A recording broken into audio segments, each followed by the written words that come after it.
Salut et bienvenue dans cette première vidéo bullet journal de l'année.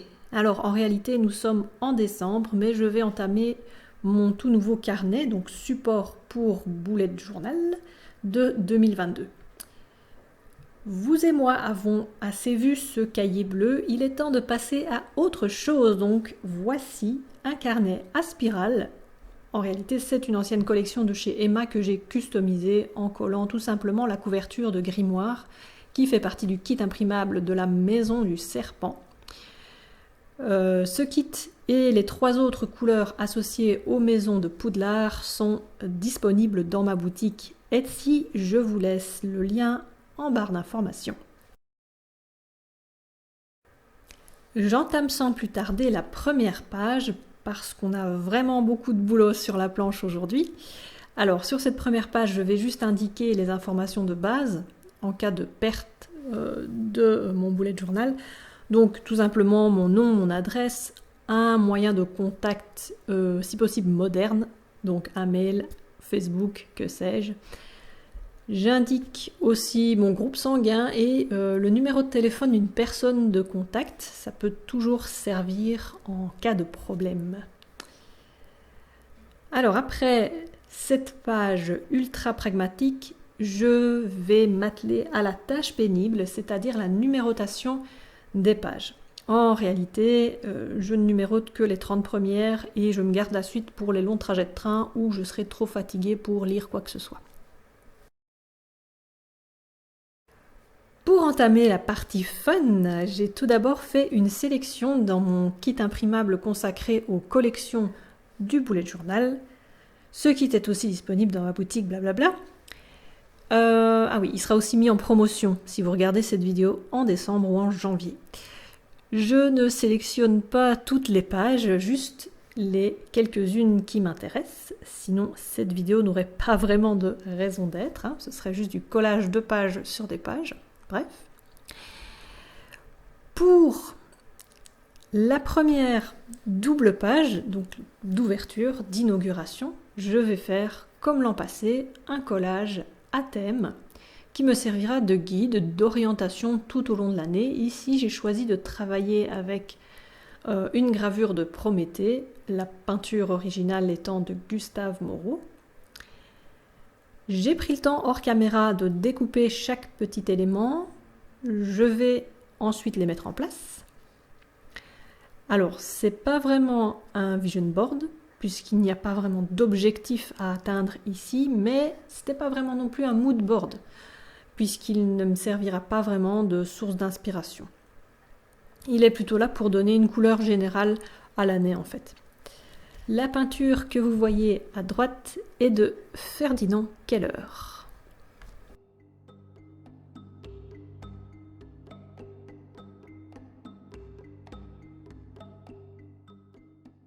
Sur cette double page, je vais faire le sommaire ou la table des matières. Je passe assez vite dessus parce que je vais la modifier plusieurs fois au cours de la vidéo. En réalité, j'ai mis 2 jours et demi à la tourner pour des questions de luminosité.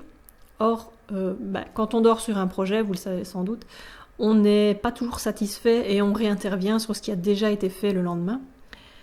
J'ai quand même choisi de laisser la vidéo dans un ordre quasi chronologique. Ça vous permettra de voir ce que j'ai décidé de modifier au fur et à mesure.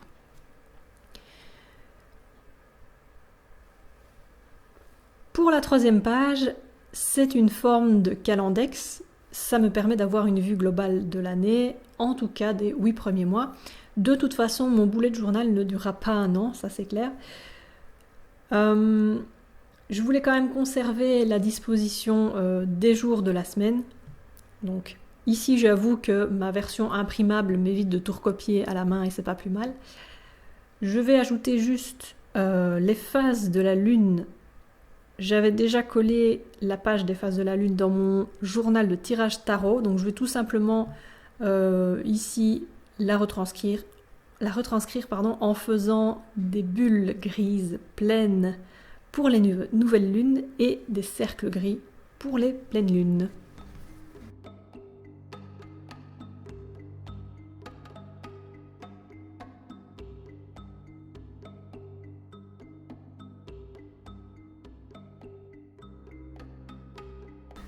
Sur la double page suivante, je vais recopier ma liste d'objectifs. Je l'avais réalisée en vidéo avec vous il y a à peu près 2 semaines, dans la vidéo de clôture d'un boulet de journal. En réalité, je n'étais pas du tout contente du rendu de cette page, ça m'a empêché de dormir et j'en ferai une autre version beaucoup mieux, un peu plus avant de la vidéo, vous allez voir ça. En attendant, sur la page de droite, je vais faire je pense qu'on appelle ça un pixel wall, mais je ne suis pas sûre. Donc ça va être un mur d'humeur sur une année. C'est-à-dire que chaque jour, je vais évaluer mon humeur de 1 à 4 selon le code, selon la légende que je vais choisir. Je vais l'indiquer à droite. Et je vais appeler ça Mood 365. Parce que pourquoi pas. L'autocollant, donc au-dessus à droite, fait partie de la collection Mythologie. Vous pouvez suivre le lien de ma boutique en description.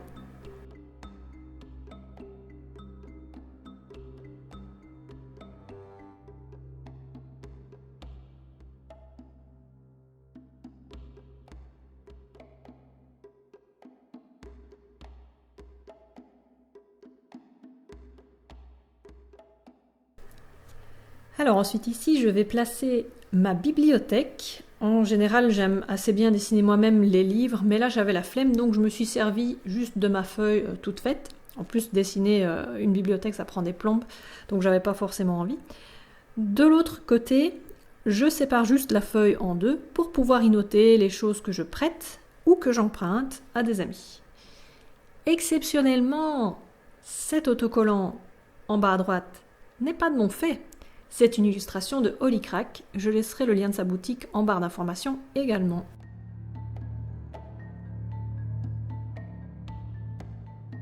Ici vient la page de tirage tarot disposée en roue de l'année. Alors, je ne garde que la partie centrale de la roue parce que j'aurai certainement énormément d'informations à inscrire sur les bords, alors autant garder le plus de place possible. Je vais juste noter tirage tarot, je ne note rien d'autre pour l'instant dans les cases de la roue, puisque ça pourrait être le sujet d'une prochaine vidéo éventuellement. Ensuite, sur la double page suivante, je vais noter mes idées anti-spleen et coller aussi cette liste toute faite qui me permettra de planifier des achats conscients. Vous savez que j'ai un mode de vie plutôt minimaliste, donc si je prévois d'acheter quelque chose de dispendieux, je vais d'abord noter ici la chose en question et réfléchir quelques semaines avant de l'acheter. Cette liste ne concerne absolument pas les livres. Ensuite, je vous laisse vous inspirer de ma liste anti-spleen, de toutes ces choses que j'aimerais faire quand je suis moralement très fatiguée.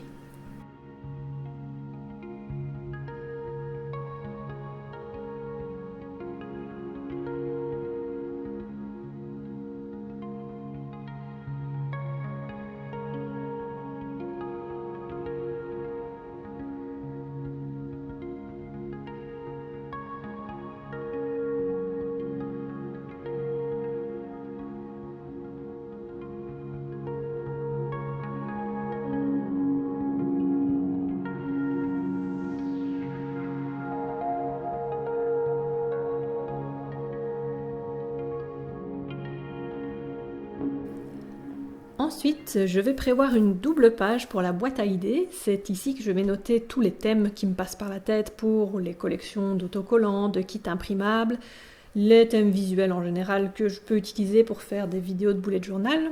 Alors, je note aussi les thèmes et les exercices que j'aimerais aborder à l'atelier avec mon groupe Patreon. Alors Patreon, si vous ne connaissez pas, c'est une plateforme qui permet de vous abonner à du contenu payant. Chez moi, vous avez 3 niveaux différents. Ça veut dire que chaque mois, je vous propose au premier palier une proposition de tirage tarot liée à l'histoire de l'art. Au second palier, c'est cumulatif, donc vous avez tous les avantages du premier palier plus un kit imprimable en avant-première. Au troisième niveau, vous avez accès à un Discord, donc en plus de tout le reste, où je publie au minimum 2 exercices en vidéo. Alors, ces exercices peuvent s'apparenter aux vidéos grimoires que vous trouverez sur ma chaîne, mais en beaucoup plus complexe. En général, j'aime bien approfondir un même sujet chaque mois. Côté sujet, donc ça peut aller du shadow work aux sciences occultes, en passant par la psychologie, le développement personnel, etc. Ça pourrait s'apparenter de loin au carnet créatif, mais je préfère le terme art witchcraft qui me semble beaucoup plus approprié et aussi beaucoup plus ouvert côté technique. Si vous souhaitez plus d'infos à ce sujet, le lien est en description.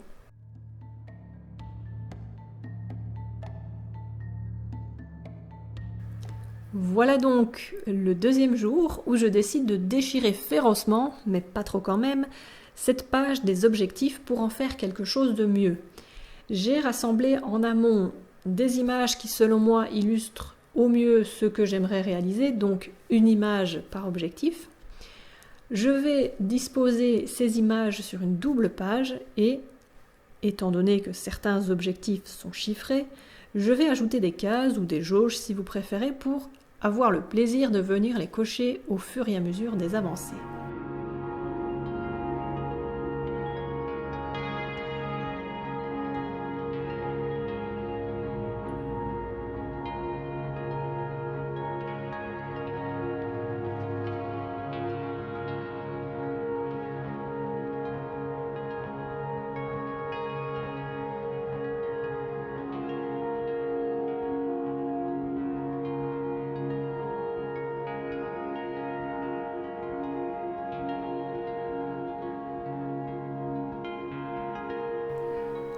Toujours le deuxième jour, je décide de rendre mon sommaire visuellement un peu plus attractif. J'avais déjà utilisé ces lignes parallèles, ce motif, donc dans d'autres mises en place. C'est quelque chose d'assez courant d'ailleurs dans le milieu du bullet journal. Voilà, je vous présente mon chat. Ah bah non, en fait, c'est juste mon coude avec un gilet en poil. Bref, qu'est-ce que je disais? Ah oui, ces lignes parallèles habillent assez bien les pages. C'est un motif que je vais réutiliser tout du long. Je vais refeuilleter une fois toutes mes pages et compléter avec ce motif pour avoir une impression de cohésion globale.